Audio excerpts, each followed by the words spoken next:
하나님입니다. 그러나 하나님은 누구에게나 아무에게나 복을 주시는 것이 아니라 그 복받을 자격이 있는 분들에게 복을 주시는 것이에요. 그래서 오늘 본문을 보면 이제 팔복이라 그래요. 그러니까 본문에 기록된 이 8가지 복, 그것은 바로 누가 받는가, 그것을 집중적으로 가르쳐주고 있습니다. 한마디로 말하면 복은 복 받을 수 있는 성숙한 신앙 인격을 가진 사람에게 복을 준다고 약속하고 있습니다. 특별히 오늘 본문을 보면 온유한 자는 땅을 기업으로 누리겠다, 땅을 차지하겠다, 그렇게 말하고 있습니다. 여러분, 이 온유한 자는, 이 온유는 바로 예수 그리스도의 성품을 간단하게 한마디로 표시한 거예요. 예수님이 그 성품을 온유하고 겸손한 인격이라, 성품이라, 그렇게 우리가 보통 말하고 있습니다. 여러분, 온유는 예수 그리스도를 닮는, 예수 그리스도를 점점 닮아가는 아름다운 덕이라는 것을 기억해야 됩니다. 여기 구약에서 온유라는 말을 히브리어로 표현하게 될 때 아나우라는 말로 표현이 되어 있어요. 이 아나우라는 말은 몇 가지 뜻이 있는데, 첫째는 하나님 앞에 겸손하고 하나님을 의지한다는 뜻이 있어요. 그래서 늘 낮아지고 겸허해지고 험한 땅 위에서 하나님만 전적으로 의지하면서 믿음으로 살아가는 걸 말합니다. 다음 두 번째는 여기 아나우라는 말은 하나님의 뜻을 따라 순종하는 걸 말해요. 내 뜻대로 내 생각대로 하는 게 아니라 하나님이 기뻐하시는 대로 말씀대로 순종하는 그 삶. 그래서 아무리 어려운 일을 만나도 하나님 말씀대로 하나님을 사랑하는 자는 모든 것이 합력하여 유익이 되는 그 사실을 확실히 믿고 낙심하거나 뒤로 물러가지 않는 삶을 가르치는 겁니다. 바울이 원래 이 동양 쪽으로 전도를 하려고 계획을 세웠지만 그러나 하나님의 영이 가로막습니다. 그래서 마게도냐, 즉 서양 쪽으로 복음을 전하게 돼서 서양이 먼저 복음이 전파된 것입니다. 이 사도 바울로 하나님의 뜻을 따라 순종했던 걸 알 수가 있어요. 그래서 여기 아나우라는 히브리 말은 하나님의 뜻을 따라 순종하는 삶, 하나님의 뜻이 이루어지기를 원하는 그런 복된 삶을 가르치는 거예요. 그 다음에 우리가 이 프라우스라고 하는 헬라어에서 여기에 온유라는 것은 무슨 뜻을 가지고 있는가 하면, 첫째는 양극단이 아니라 중용을 말하는 중용. 그러니까 극단적으로 살아가는 게 아니라 원만하게 중도에서 삶을 이어가는 걸 가르칩니다. 다음 두 번째는 자기 자신을 잘 통제하는 걸 말해요. 그러니까 이 온유란 말의 원어를 원래 이 말을 사용하게 될 때는 이 짐승들을 조련사가 잘 훈련해서 그 짐승들이 조련사의 말에 잘 순종하고 따르도록 하는데 바로 그 말을 사용했어요. 프라우스라는 말을. 자, 이 말은 무슨 말인가 하면 온유한 사람은 누군가 하면 자기를 잘 통제할 줄 알고 조절할 줄 아는 사람. 그 사람이 온유한 사람이에요. 자기의 욕망, 자기의 본능, 성격, 자기의 지식, 자기의 생각, 이런 모든 것들을 그 자기가 가진 것들을 마음대로 이렇게 발산하는 게, 성격대로 사는 게 아니고 이걸 잘 통제하고 조절하는 사람, 그 사람이 바로 온유한 사람이라는 거예요. 그래서 우리가 잘 아는 유명한 존 칼빈이나 또 스포전 목사님 같은 분도 이 온유에 대해서 비슷한 말을 했습니다. 다른 사람이 나에게 불이익을 주고 부당하게 나를 대우해주고 또 나를 힘들게 하고 이유 없이 고통을 줄 때에 그때 같이 반응하고 같이 싸우고 같이 미워하고 같이 상대해 주는 게 아니고 그때 잘 참고 오히려 품어주는 걸, 그걸 온유라, 그렇게 말한단 말이에요. 그러니까 우리가 얼마만큼 성숙한 신앙의 사람인가, 그것을 알아볼 수 있는 척도가 뭔가 하면 내 자신이 다른 사람이 나에게 대해서 부당하게 대할 때에, 업수 여기고 왕따시킬 때에 그때 내가 어떻게 반응하는가, 그걸 보면 내가 얼마나 온유한 사람인가, 얼마나 주님을 닮았는가 알 수가 있는 거예요. 다음 세 번째, 이 프라우스라는 헬라 원어의 뜻은 인내를 가르치는 거예요. 잘 참고 인내하는 거예요. 다른 사람이 나를 힘들게 할 때 거기 대학에서 맞싸우고 변명하고 그러는 게 아니고 잘 참는 거예요. 그 야고보 1장 2절에 유명한 말이 있지 않습니까? 너희가 여러 가지 시험을 만나거나 온전히 기쁘게 여기라. 이는 너희 믿음의 시련이 뭘 만들어내요? 인내를 만들어내는 줄 너희가 압니다. 인내를 온전히 이루라. 이는 너희를 온전하고 구비해서 조금도 부족함이 없게 하려 하라. 그러니까 우리가 온전해서 구비해서 조금도 부족함이 없는 그런 예수 그리스도를 닮은 성품은 어떤 성품인가? 그 성품은 잘 참는 성격이에요. 화가 나도 참고, 기분이 나빠도 참고, 나를 힘들게 해도 참고, 같이 보복하고 싸우거나 비판하거나 자기 주장을 강력하게 하지 않고 늘 잘 참고 상대방의 단점을 수용하고 또 이해하고 포용해주고 용서해주는 거. 그게 바로 온유라는 말입니다. 우리가 생각할 때는 아주 강하고 과격하고 똑똑하고 말 잘하고 머리 좋고 이런 사람들이 잘 될 것 같아도 전혀 반대입니다. 그런 사람들은 교도소에 가 있는 경우가 많아요. 그래서 우리들이 늘 조심해야 되는 건 이 온유하도록, 온유한 신앙의 사람들이 되도록 노력을 해야 되는 것입니다. 여러분, 우리가 성경을 보면 민수기 12장 3절에 모세의 얘기가 나와요. 근데 모세가 어느 날 구스 여인과 더불어 결혼을 합니다. 이 구스 여인은 이 피부가 까만 여인이에요. 그러니까 모세가 볼 때 좀 매력이 있었던가 보죠. 그래가지고 결혼을 했어요. 그러니까 그 형 아론과 누이 이제 모세를 비난합니다. 모세를 비난해요. 왜 이방인과 결혼했느냐? 어떻게 보면 비난을 받을 수 있는 그런 상황인데 하나님께서 나타나셨어요. 판단해 주신 거예요. 내가 잘못했다 너희들이. 그래가지고 그들을 모세의 형 아론을 꾸짖고 그 누이 미디암에게 그만 나병을 걸리게 하는 거예요. 문둥병에 걸렸단 말이에요.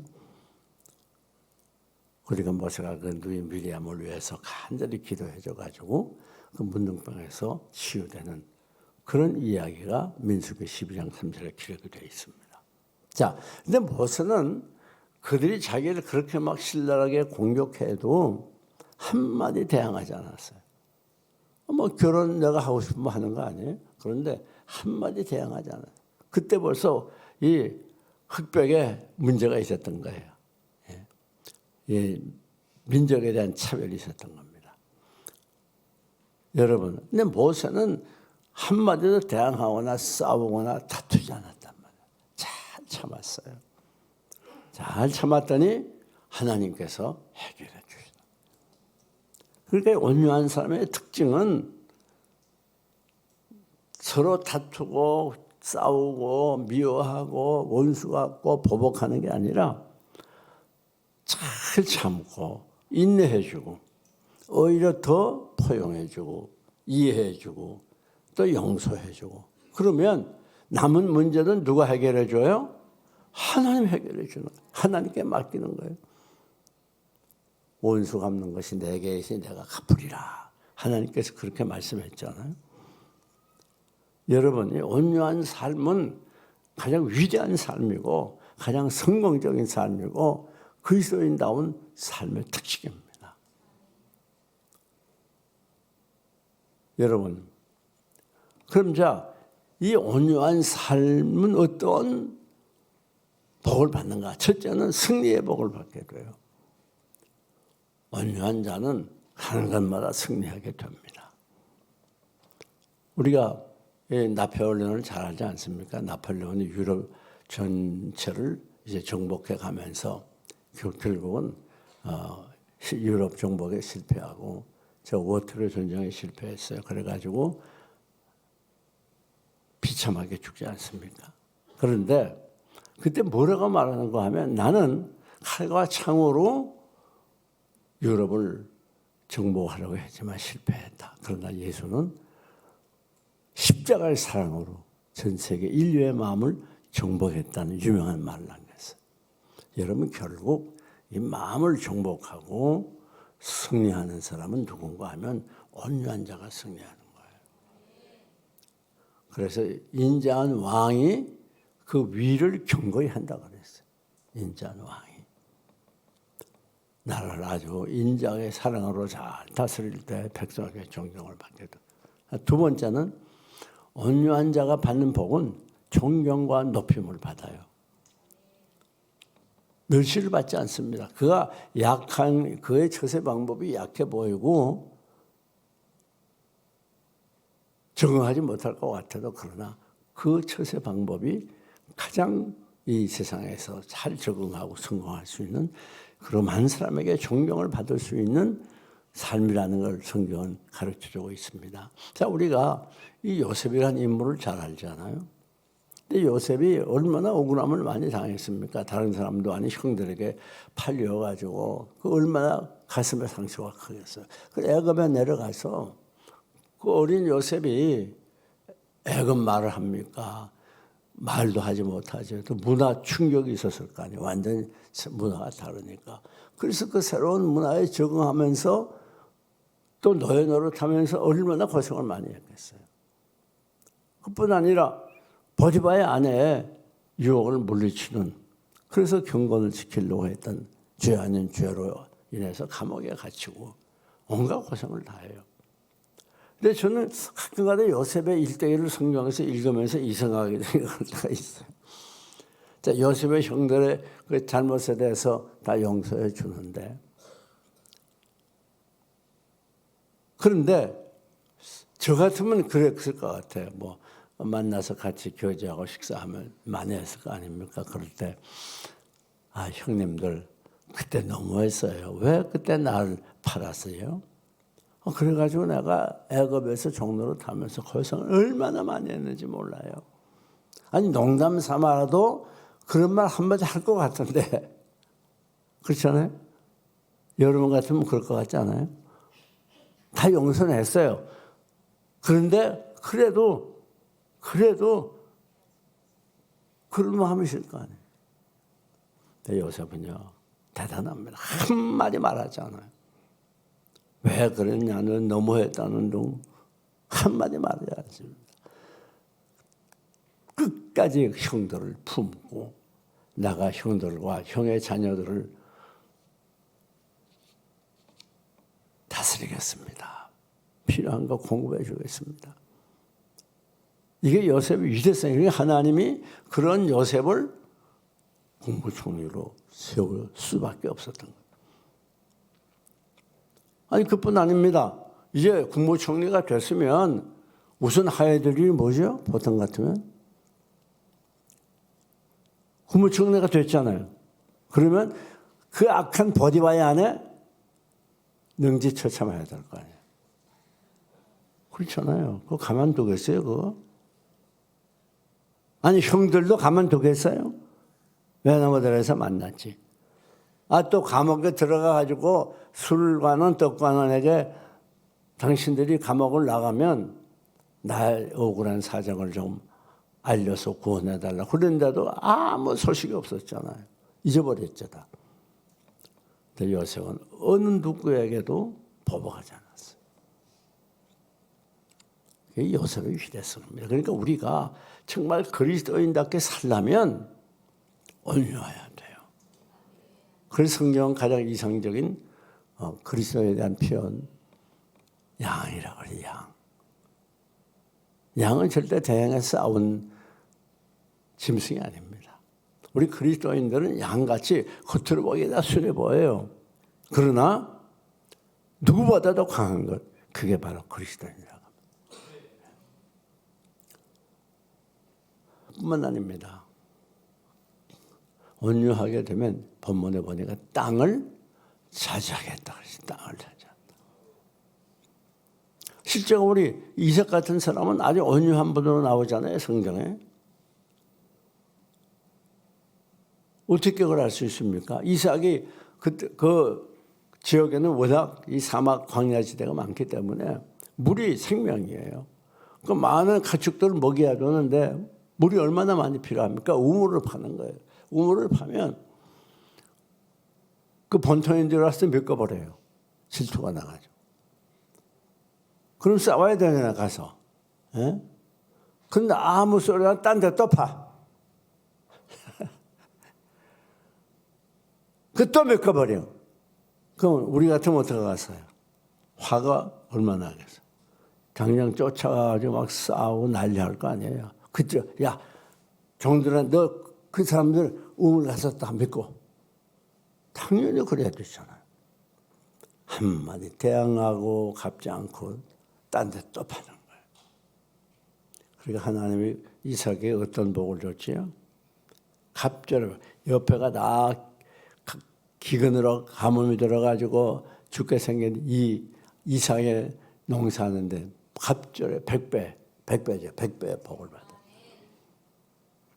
결국 여러분 누가 승리하는가 하면 겉으로 보기에 온순하고 착하기만 하고 바보 같아도 그것은 바로 온유한 자가 결국 승리하는 거예요. 우리가 생각을 자칫 잘못하게 되면 잘못 생각할 수 있어요. 온유는 성격이 태어나기를 유순하고 그렇게 착하게 태어나고 그리고 성경의 말은 온유는 그게 아닙니다. 온유는 그런 사람을 말하는 게 아니에요. 온유는 약한 자를 말하는 게 아니에요. 온유는 우리 인간이 만들어가는 성품이 아니고 태생적으로 만들어진 성품이 아니라 하나님께서 우리에게 주시는 성품이에요. 누구에게? 하나님을 믿고 의지하는 그 사람에게. 하나님의 영이 임한 그 사람에게. 그가 온유해질 수 있는 거예요. 이거 온유는 내 노력으로 되는 게 아닙니다. 하나님께로부터 오는 거예요. 온유한 사람은 자연히 마음의 평화가 있을 수밖에 없고 행복할 수밖에 없어요. 왜 그런가 하면 남하고 싸우고 다투지 않으니까, 비호하지 않으니까, 원한을 맺지 않으니까, 남에게 수군거리고 비판하지 않으니까, 그 트러블이 없으니까 늘 마음이 편할 수밖에 없어요. 뿐만 아니라 하나님께서 온유한 자에게 평화를 줘요.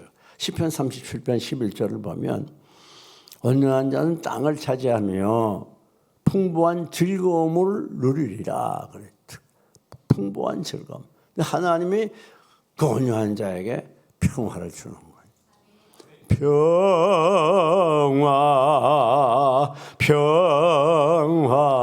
평화로다. 하늘 위에서 내려오네 그 사랑의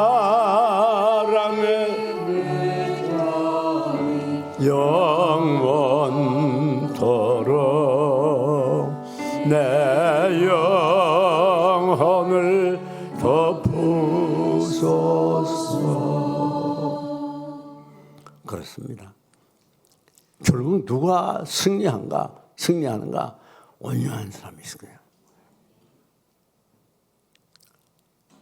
하나님은 우리를 온유한 그리스도인으로 주님과 함께 하도록 위해서 채찍을 때릴 때가 있어요. 채찍으로 두들겨 맞고 그 다음에 내가 내 인간성, 죄성, 부패성, 타락성, 교만성이 점점점 깨지면서 온유한 사람으로 된다. 여러분 모세를 많은 사람 중에서 땅 위에 지면에 있는 모든 사람 중에서 온유가 뛰어나다, 승하다 그렇게 말했어요. 성경에. 그럼 모세가 원래 그런 사람이 아니에요. 모세가 로마 사람을 때려 죽인 사람이에요. 얼마나 성격이 과거가 급한 사람입니까? 거친 사람입니까?